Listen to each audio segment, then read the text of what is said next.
Welcome back into the Georgia vote. Donald Trump and Kamala Harris made a combined 23 visits to Georgia this past year, crisscrossing metro Atlanta and other parts of the state.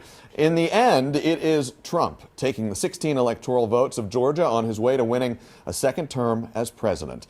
Joining us now for perspective and analysis on the election is Tia Mitchell, the Washington correspondent of the Atlanta Journal-Constitution. Tia, welcome. Thank you guys so much for having me. And co-host of Politically Georgia. We are so happy that you're here. Tia, I want to start by asking you this. You saw the campaign trail from Iowa all the way to Macon. You've seen so many different voters. My question for you, from your point of view, did Democrats get out-campaigned, or are people just over or just not happy with the Democratic Party? Yeah, I think that, the campaign, to think where we started in Iowa with Biden being the kind of leading nominee, if you will, and, well, really the only nominee for the Democratic side. In Iowa, you still had Nikki Haley and Ron DeSantis, and of course, Trump eventually prevailed. But I think when we got down to it, when it was Trump versus Harris, Trump had a very clear message.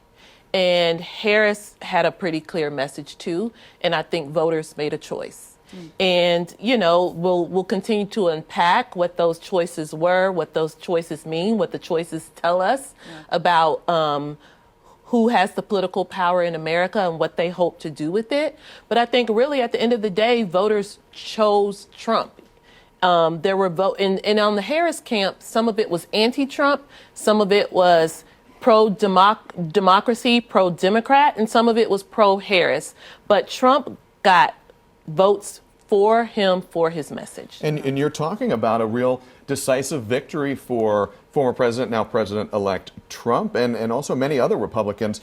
What does this decisive Republican victory mean for the legislative agenda in D.C.? And I'm particularly eager for your insight here because this is the beat that you cover. Yeah, I do think, we don't know yet what the House is going to turn out, but Republicans are in the driver's seat to control the House, the Senate, and the White House. If so, we expect them to move quickly to implement Trump's agenda. Now, if Democrats are able to eke out a slim majority in the House, they're still going to have to work with Republicans. It won't be quite the Trump agenda because Democrats will be able to stop it.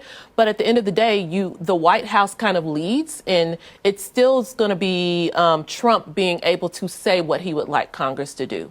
Tia, I want to bring things back here to Georgia and looking ahead to 2026, because that's what Democrats are now kind of putting their focus on, regrouping. Looking ahead this week on Politically Georgia, you all discussed the possibility of Lieutenant Governor Burt Jones throwing in his hat in 2026. We've heard inklings that Lucy McBath might do that. Who's on your short list? Who are you looking at right now? And that could be Lieutenant Governor Burt Jones. That could be Lucy McBath, both running for governor. All of those statewide races, even Secretary of State, Raffensperger, I think is term limited. So it's going to be a lot to see what happens in 2026. And I think we have just about 30 seconds left, Tia.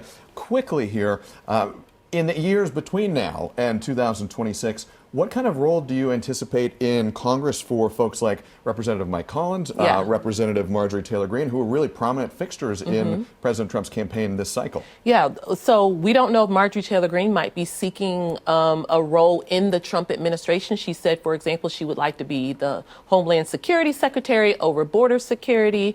But if she leaves Congress, we actually might see a new member of Congress in Georgia's delegation to fill her seat. But people like Mike Collins have indicated they're going to run for leadership positions within Congress.